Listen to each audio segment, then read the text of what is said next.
untuk 3 jatah gua ambil cik. Sejam ceramah ini apa ya?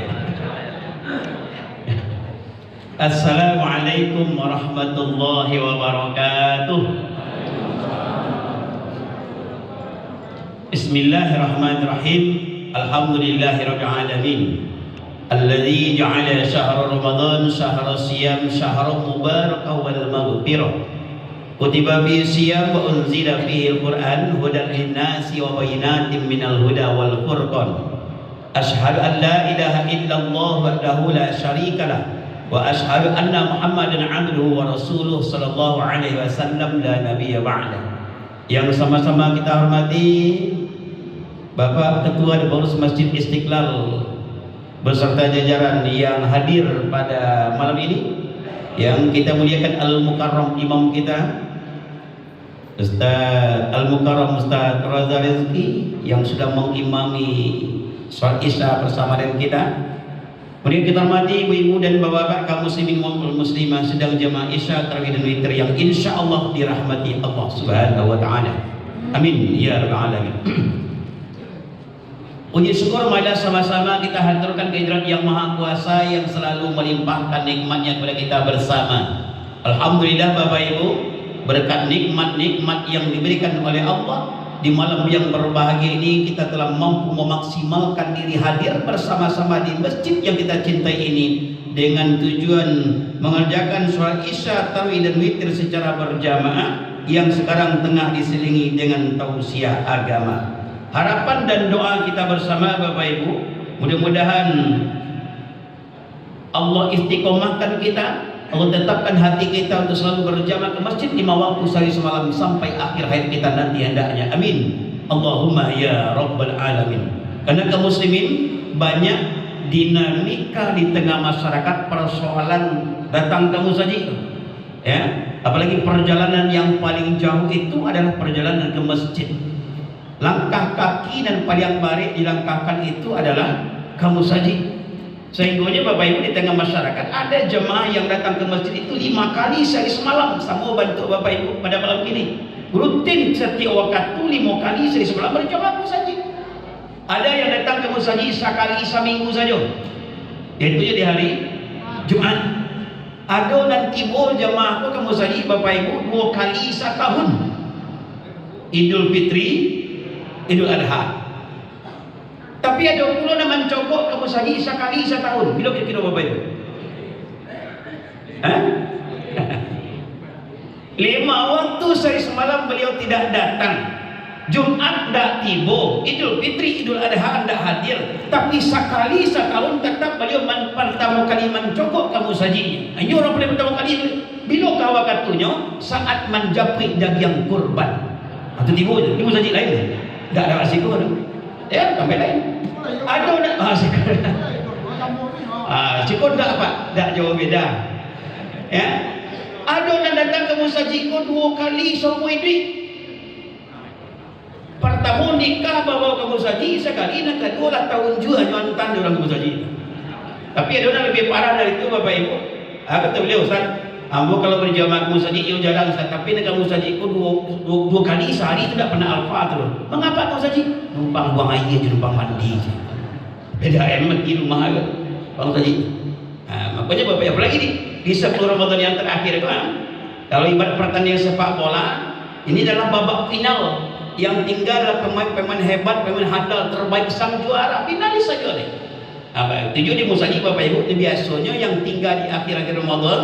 Apalagi seperti malam ini, itu memang yang sang juara finalis Ramadan yang akan keluar dari Ramadan nantinya insya Allah mendapatkan sertifikat dari Allah berupa tulisan ghufira lahu ma taqaddama min dzambi. Allah ampuni semua dosa kita yang telah berlalu hendaknya. Keluar dari Ramadan bersih, suci tanpa noda dan dosa, taubahnya seperti bayi yang baru saja dilahirkan. Amin. Allahumma ya rabbal alamin. Insyaallah Bapak Ibu pada malam ini insyaallah mudah-mudahan jadi ahli-ahli surga semuanya kita bersama.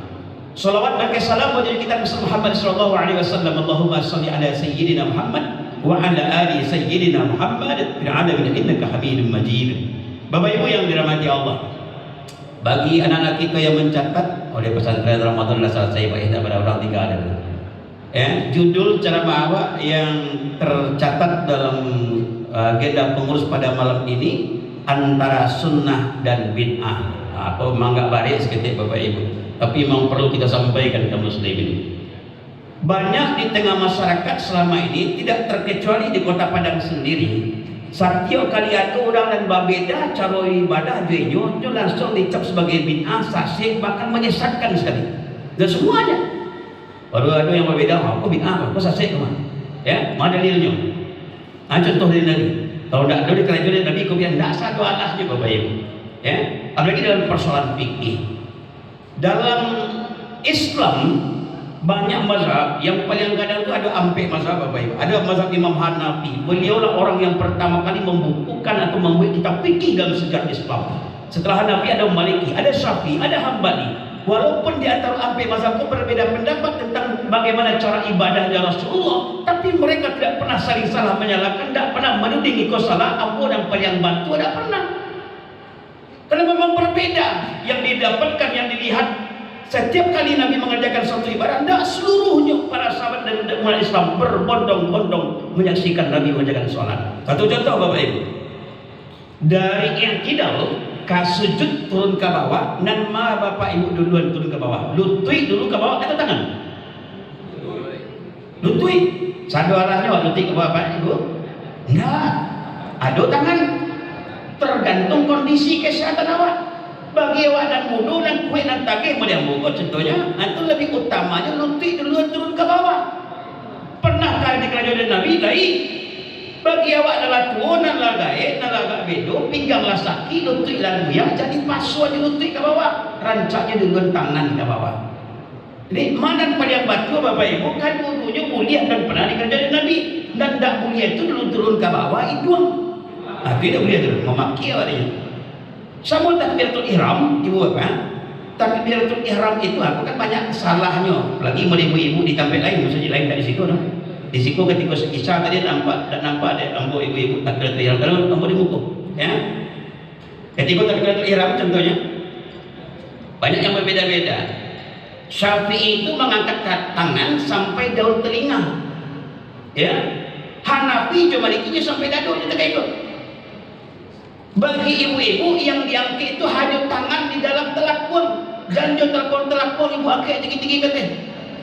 Karena tidak ada jaminan ibu-ibu yang pergi berjamaah ke masjid lain pakai baju panjang tangan saudaranya. Ada yang panjang tangan, ada pendek lengan, ada KTB, ada tank top.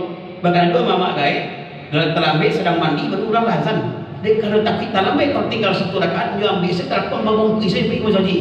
Lain sekah sah salat ibu-ibu itu kayak Bapak Ibu. Sah kan oleh kita tutup auratnya. Tapi ketika takbiratul ihram diangkat ke terbuka puang, ku batih musajid awak kau dah sampai ke sudut dah. Baru takbiratul ihram Allahu Akbar. Masuk apa-apa masuk surang kan? Tak sengaja tercari dekat kami kepala kamar so kami mencari aja Ibu. Indah tu rasa ki dah waktu Pak. Kalau sekali cari tapi kalau dua kali mencarinya penasaran, bantu aja tadi awar nanya, amu deh, aku bilang tadi aku baru dua suara aja tu. Berbeda-beda. Ya, sama seperti tahiyat Bapak Ibu, ya. Syafi'i kalau dalam kitab fikih I'anatul Talibin jilid 6 kedua tentang bab solat, Syafi'i dari sejak awal terunjuk di kaluan. Bilakah terunjuk kau diangkat Bapak Ibu ketika membaca dua kalimat syahadat, asyhadu an la ilaha illallah. Ketika illallah sunat hukumnya mangkit terunjuk kata, sunat mengeraskan bacaan illallah, sunat mencari ujung terunjuk awak dan terunjuk kawan cari. Tujuh awak saja ni, kalau tujuh kawan dah supaya apa dia? Itu Syafi'i. Imam Hanafi sejak dari awal terunjuk keluar, bila nyangkit setiap kali bertemu dengan kalimat Allah, at-tahiyyatul mubarakatus salawatut thayyibatu lillah. Berbalik. Assalamualaikum ayuhan nabiyyu wa rahmatullah. Berbalik. Wa barakatuh. Assalamualaikum wa ala ibadillahis shalihin. Setiap kali bertemu dengan kalimat Allah nyangkit dia Nabi. Hambali dari awal datang kiri kanan. Ketika bertemu dengan dua kalimat syahadat baru nyangkit terunjuk sudah datang lawan dia. Tuhan Bali beda jauh Maliki. Kalau Maliki sejak awal tunjukkan dua Bapak Ibu tapi tidak pernah berhenti mengalir dan kau setarian. Anak kau kecil kau disunatkan mencari ujung terunjuk awak saja ujung terunjuk kawan. Kau tunjuk kawan Maliki tu untuk pacik dah awak kau jadi kan khusus supaya awak dia. bagaimanakah dengan seorang yang seperti ini? Sangka sholatnya lain. Kalau baca magari itu Ustaz, yang bergerak hanyalah anggota gerak yang kecil. Boleh. Anggota gerak itu Bapak Ibu ada dua, ada anggota gerak yang kecil dan besar. Yang kete, berbeda pendapat para ulama atau dalam fikih. Fikih bidaya kemudian tahid itu ada dari ujung jari sampai pergelangan saja anggota gerak kecil. Ada yang sampai yang jari-jari saja. Itu anggota gerak kecil. Tapi kalau lama garik sampai ke bahu, lebih 2 kali berturut-turut dalam satu rukun batal salat. Allahu akbar kabira walhamdulillahi katsira subhanallahi bukratan wa asila inni wajjahtu wajha, itu batal salat. Tapi kalau baru awak pun kata sedang doa iftitah sampai baca Al-Fatihah sampai ayat sampai takarubah jangan ikut yang menggali itu Bapak Ibu tidak berhenti tidak akan batal salat. Kenapa? Yang gerak hanya anggota gerak yang kecil. Bapak Ibu yang berbahagia, setidaknya ada ampe syarat minimalnya untuk menentukan apakah suatu ibadah ini memang sunnah Allah atau memang batu-batu bid'ah yang tidak boleh kita kerajuan kaum muslim. Pertama, kalau ada dalil dan contoh dari Nabi, boleh kita kerajuan. Bahkan ada yang hukumnya wajib. Sallu kama ra'aitumuni usalli. Salatlah kamu sebagaimana engkau melihat bersolat. Baca salat Nabi dilihat oleh para sahabat, dari sahabat turun kepada tabi'in, dari tabi'in kepada tabi'in sampai kawat di Mesir Raya Istiqlal pada malam ini. Sehingga ada beda. Ya. Ini boleh kita kerajuan kalau ada dalil, ada contohnya. Singkat saja Bapak Ibu. Yang pertama dan kedua, ada dalil contoh bersifat sementara. Misalnya Nabi pernah membaca doa kunut ketika subuh. Saat ada 70 orang pemuda penghafal Al-Quran yang beliau utus kepada salah satu kaum yang konon katanya mereka telah memeluk agama Islam dan mereka ingin Nabi mengutus umat Islam ke sana mengajarkan Islam kepada mereka. Lalu diutuslah 70 orang pemuda penghafal Al-Quran oleh Rasulullah. Tapi setelah sampai di sana Bapak Ibu, yang 70 orang pun disiksa, dizolimi, disakiti oleh mereka kaum tersebut. Disampaikan oleh mereka Jibril, Muhammad, umat sahabat yang kau utus mereka siksa. Nabi awalnya mendoakan keburukan untuk mereka. Lalu kata Allah, wahai Muhammad, andailah kau diazab, umatmu tidak akan bertahan. Doakanlah kebaikan untuk mereka. Balaslah kejahatan itu dengan kebaikan.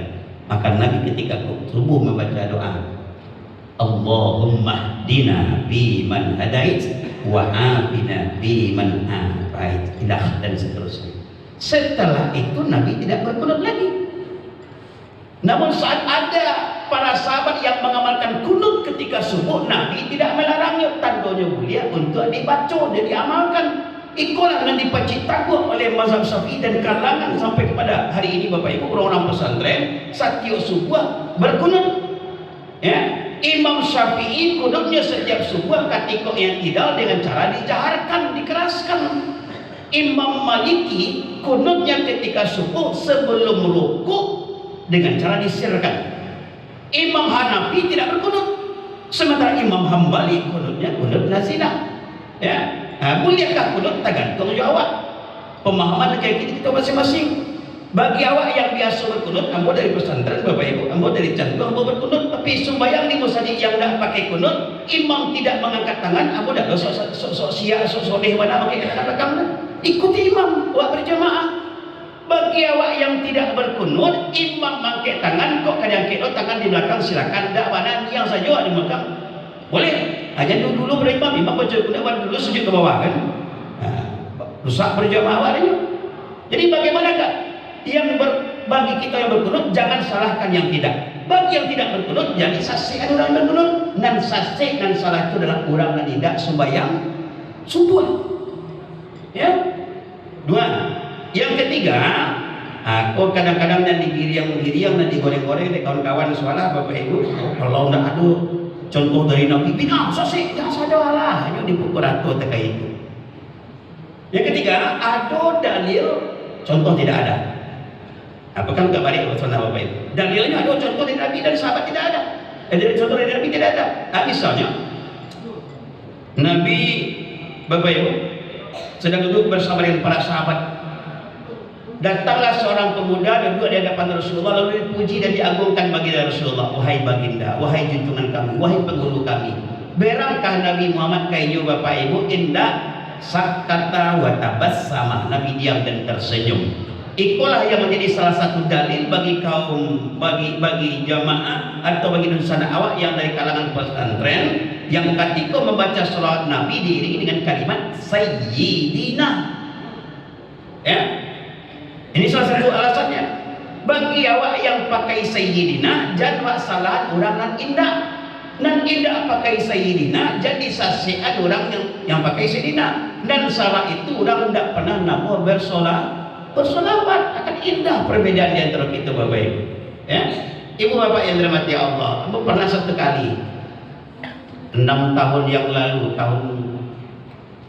ketika itu masih usia 35 tahun, Bapak Ibu, salah satu masjid di Padang, di daerah Padang Selatan, tapi tidak usah kita sabian nama musajid demi menjaga marwah dan nama baik. Ketika selesai ceramah, ambo dipanggil di pukul tak, badai pakai selawat Ustaz, pakai Sayyidina Ustaz selawat tadi. Kitab dari kitab nan ambo baca, kaji dan bodanga, surahan dan bo terima dari para guru dari Ustaz ambo di pesantren, tak itu Pak. Kecil ambo. Una aku kira Ustaz tak tahu perintah Nabi bi'ah sama siksa macam. Tidak usahlah dalil nakli yang gua sampaikan ke Pak, cukup akli akal saja. Apa berang Pak kini 60, ambo 35, berarti kan 65 umur beliau, ambo 35, berarti kan 30 tahun sisi umur Pak. Nama Pak si Badu, enggak Badu Bapak Ibu, biar jangan harus sama dengan cikgu. Andai basri siapa tamu di luar tu boy bau boy Badu kama Badu tu. Beda tak Pak kamu? Oh iyalah kita kadang-kadang Ustaz teman-teman. Ambo lebih tua pada Ustaz mesti nama aja kamu. Ambo jawab Pak baru 30 tahun jaraknya baru. Apa je Nabi berapa tahun selisih aja dan yang lebih mulia apa dibandingkan dengan Rasulullah. Sabu Nabi Muhammad sekejap Pak. Kalau dia ini umat berkata yang tempelin kepada Pak ni Mas. Ya.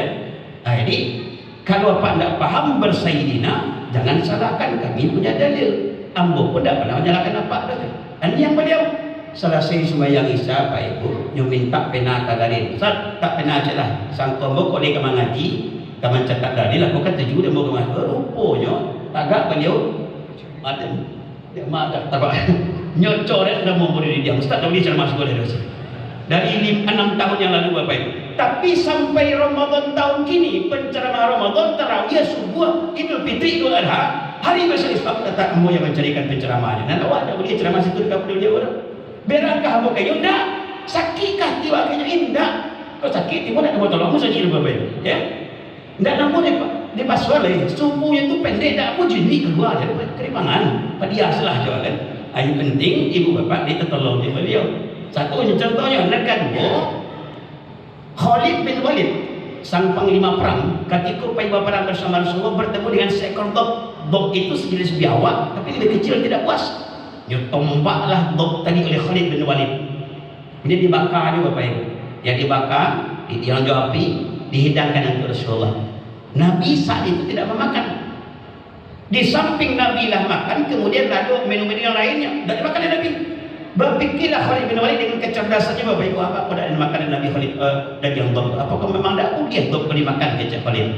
Di hadapan Rasulullah nampak adik Nabi, di muka Nabi nyolan tuang dia Khalid bin Walid daging dog sampai habis saya ikut Bapak Ibu.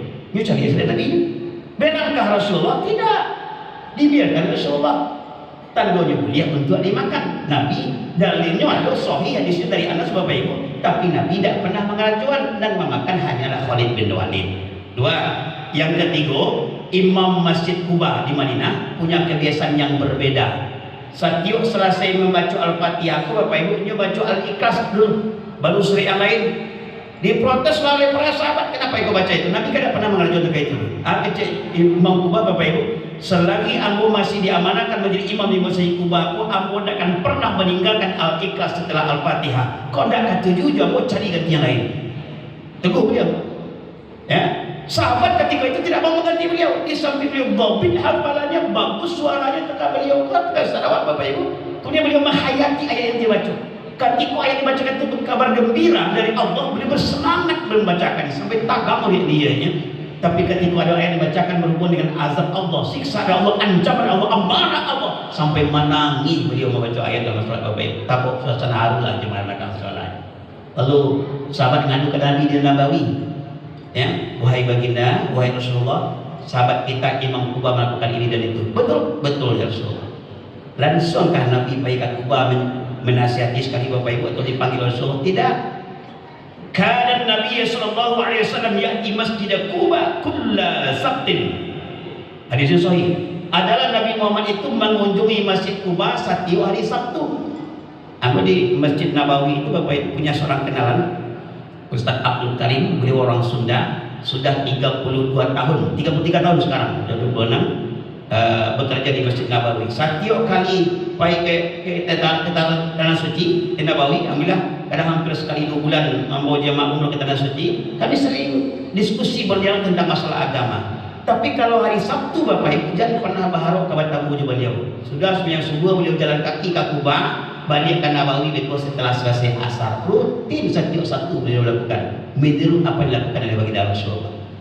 Di hari Sabtu Nabi mengunjungi Kuba. Tanya oleh Nabi ke Imam Kuba, betulkah seperti yang sedang ada sahabat yang membaca al-ikhlas al-fatihah tadi? Betul ya Rasulullah. Paham apa dia baca itu kata Nabi. Kamu kan tidak pernah mengajar. Anak uhibbu ya Rasulullah. Saya sangat mencintai al-ikhlas ya Rasulullah. Kata Nabi Bapak Ibu yang luar biasa, sesungguhnya al-ikhlas yang engkau cintai itu menjadikan engkau masuk ke dalam surganya Allah. Masya Allah. 3 contoh ke Bapak Ibu dalilnya ada Nabi tidak pernah mengerajuan, dan mengerajuan adalah para sahabat, ya. Jadi kan tidak sadalahnya yang bid'ah sekali itu, ya. Makanya hadis itu ada 3 macam, ada hadis qauliyah, ada fi'liyah, ada takririyah. Kalau hadis atau sunnah qauliyah yang pernah disampaikan oleh Rasulullah, fi'liyah yang pernah dikerajon oleh Nabi Muhammad. Sementara yang takririyah, Nabi tidak pernah menyuruh, tidak pernah melarang, tidak pernah menyampaikan, tidak pernah mengerajuan. Tapi ketika ada sahabat yang mengamalkan di zaman Rasulullah, beliau mendiamkannya. Inilah takrir Nabi, ini kesepakatan Rasulullah, ini ketetapan baginda Rasulullah sallallahu alaihi wasallam. Bapak Ibu yang dirahmati Allah Subhanahu wa taala. 3. Yang keempat, Bapak Ibu, aku nak lebari dulu. Dalil samar, hampir tidak ada dalil. Contoh dari Nabi jo sahabat tidak perlu ada. Misalnya Bapak Ibu, yang ibu bapak ketahui Nabi jo sahabat dulu bayar zakat fitrah masuk beliau dengan menggunakan apa Bapak Ibu? Gandum atau kurma. Awak di Indonesia kok bayar zakat fitrah jo apa Ibu? Jo bareh, jo piti. Adakah dalilnya dalam Al-Quran nama nyuruh bayar zakat fitrah menggunakan bareh, kalimatnya bareh? Tidak ada. Adakah dalilnya dalam hadis Rasulullah nama nyuruh bayar zakat fitrah jo rupiah? Juga tidak ada.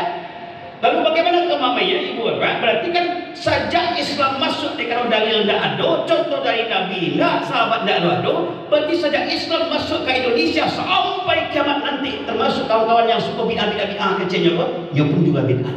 Kenapa bayar zakat fitrah menggunakan beras? Al-Ba'car memahaminya, sumber hukum dalam Islam itu tidak hanya Al-Quran dan Sunnah saja, ada ijma', ada qiyas. Dikiaskanlah oleh para ulama kita kenapa Nabi dan sahabat bayar zakat fitrah dengan kurma dan gandum. Ternyata kurma dan gandum itu adalah makanan pokok di daerah Saudi. Artinya membayar zakat fitrah dengan menggunakan makanan pokok. Awak di Indonesia ini pada apa makan pokok apa Bapak Ibu? Bareh, aku tidak pernah makan bareh dan buku nasi mau makan. Tidak pernah makan bareh. Buku tadi juga nasi tidak juga bareh. Tapi nasi itu kan asalnya dari bareh. Maka kita keluarkan dengan menggunakan beras, makanan pokok kita. Nah, Bapak Ibu yang dirahmati Allah Subhanahu wa taala. Ada yang mengatakan, oh tidak boleh berdoa untuk orang meninggal, jangan mati, jangan meninggal, tidak sampai doa itu kalau meninggal kita terputih amal ibadahnya. Betul ya lah putih. Tapi yang tak putih amal ibadah itu Bapak Ibu yang langsung dikerjakan oleh yang bersangkutan. Dia tidak bisa jangan meninggal. Tapi ada investasi akhirat yang beliau maksimalkan selama ini itu. Kalau tidak sampai doa dan itu orang meninggal dunia Bapak Ibu, tidak ada. Pertama tidak ada salat jenazah. Dan dalam salat jenazah itu ada doa untuk si mayat. Dan kedua, kalau tidak sampai doa dan itu orang yang sudah meninggal dunia Bapak Ibu, tidak akan pernah ada hadis Rasulullah yang mengatakan, ada 2 riwayat yang bersenada. Pertama, idza mata banu Adam inqata'a amaluhu illa min thalathin. Apabila meninggal anak cucu keturunan Adam, terputuslah amal ibadahnya kecuali 3 perkara. Hadis yang kedua, idza matal insan inqata'a amaluhu illa min thalathin. Ya, illa min thalathin. Ketika meninggal manusia, Ingkotoa itu sebenarnya bermakna intaha, tertahan amal ibadahnya kecuali 3 perkara.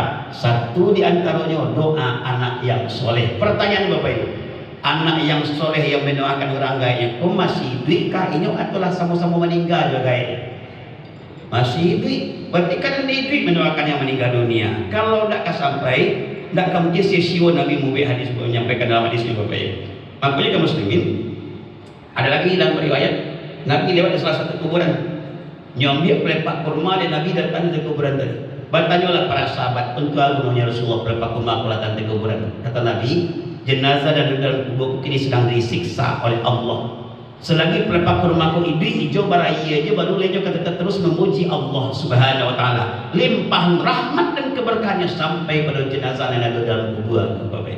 Makanya orang tua, orang gaya saya suat ketika ada meninggal dunia, siap tanah digundukkan, ditinggikan tanah, kemudian bertanamlah bunga di atasnya, namanya bunga pudiang.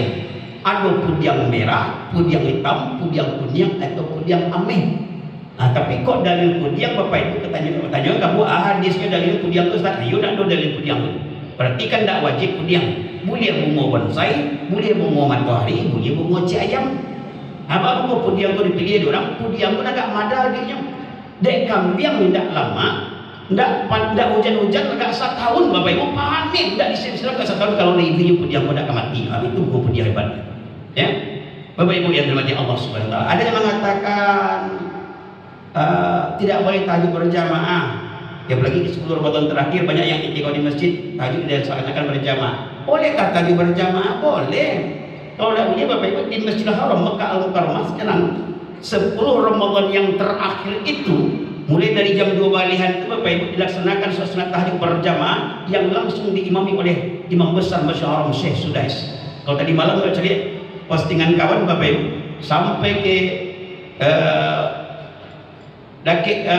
bukit di Jabal di belakang Aziziyah itu yang tinggi kata itu Bapak Ibu sampai ke puncak bukit itu orang melaksanakan berjamaah karena pemahaman di sana